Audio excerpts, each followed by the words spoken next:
I'm going to explain a little bit about the collage I made. I went to a workshop yesterday, and also in October 2023 I went out to Watsonville in California for a Jungian event, and there was one of the teachers was Colleen Cabert.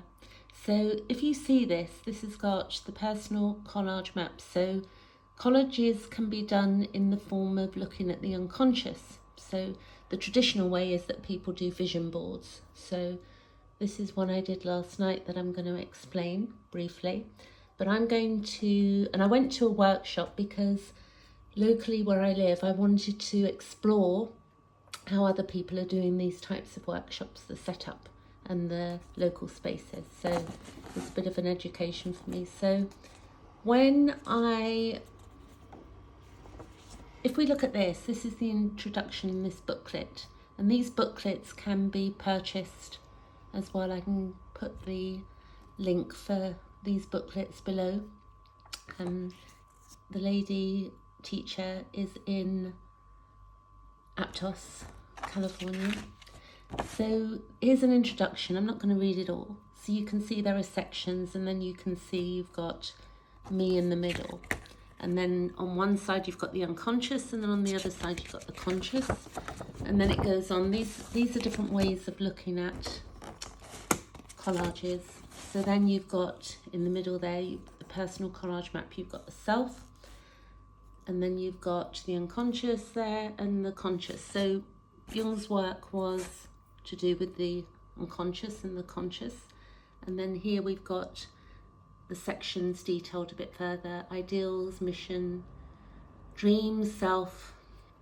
Going further, we've got here, and then you can see this is one that would have been done by Colleen.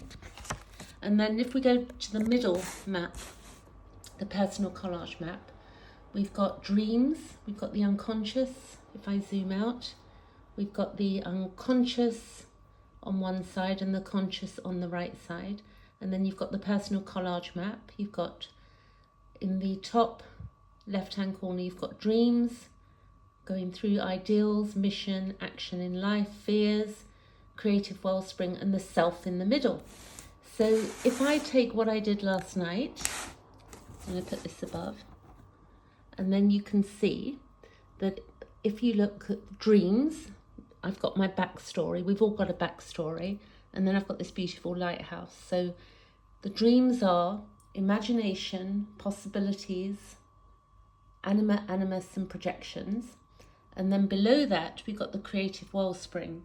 So the creative wellspring I put, and that's the sexual, sensual, animal, exotic, creative drive, Neptune, shadow. So now it's interesting what I put there, because I put Neptune, which is creative, and then we've got the creative drive and the shadow as well, our dream states. And then I've got a dung beetle, and Jung came up with the idea in a therapy session with one of his clients at the time that they were trying to solve a problem, and a dung beetle hit the window, and he opened the window to see what it looked. And the synchronicity is that the woman, they were discussing this particular creature at the time, and it was unusual that this occurred. So Jung came up with the word synchronicity, for those who do not know. So then what have I got? So that's my creative wellspring, and then my ideals above. Yeah, these are my ideals. $1 Million Mermaid. So the ocean, I want to be by the ocean, and also spiritual values. And also, in order to do that, I have to create, a lifestyle or resources to be able to do that. And spiritually, my value is that in being by the ocean, it's more in alignment with who I am and what I believe for myself. And then interesting, the self-ego is almost in the ideal, spiritual values in the I. So early on in life, we can ignore the I, self, and we can think that people, that what we seek is outside ourselves.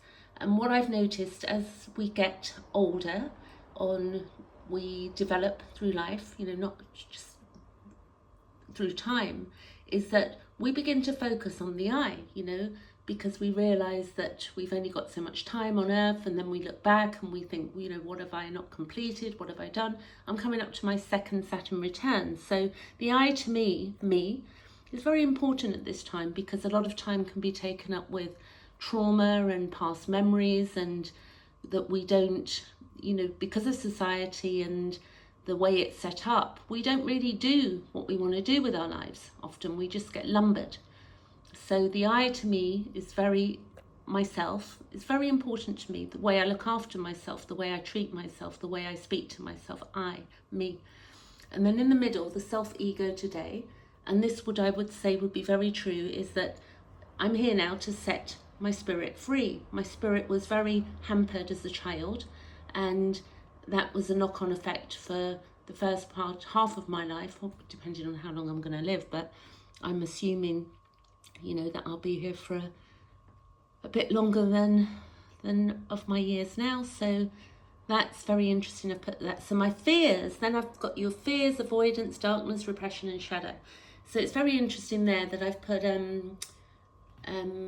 if you see avoidance and shadow, so there I've put some books, yeah, and also probably just going in, this is going into the creative wellspring. We throw open the doors, we throw the doors open when we arrive and let in the sound of the sea.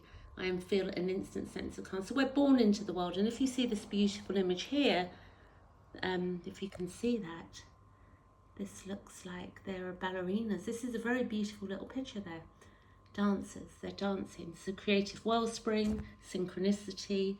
Then we have, sorry if the camera's shaking a bit, I'm moving around as I do this. So then you've got the creative wellspring, and then I've got my fears and avoidance. So I'm avoiding completion of, I'm writing a book, and it's taken me a bit longer than, you know, focus went off a couple of times this year, but I've done probably about 50,000 words, so I'm finishing that off over the next 3 months. But there's some fear there, you know, and there is a bit of avoidance, and because there is darkness in it, and there is repressed content in it, and there is shadow in that book. And then if we go on from the ideals to the mission, so the mission is that a revolution, to revolt. So it's not about creating a revolution, it's about the revolt inside, you know, like the revolt, revolution inwardly, not, you know, external. It's an inward revolution to become and really shake off the past. And then I've got the great escape. And then, hang on a minute, I just have to turn off my radio before it started there. So then, you probably wouldn't have heard it there. So then you've got the great escape. So my mission and my action in life is, you know, the inner revolution, the great escape, setting my spirit free. The great escape is the inner great escape, the escape of the past, but then also living the life I want. And then my action in life is, the mission is books, being a lighthouse within those books.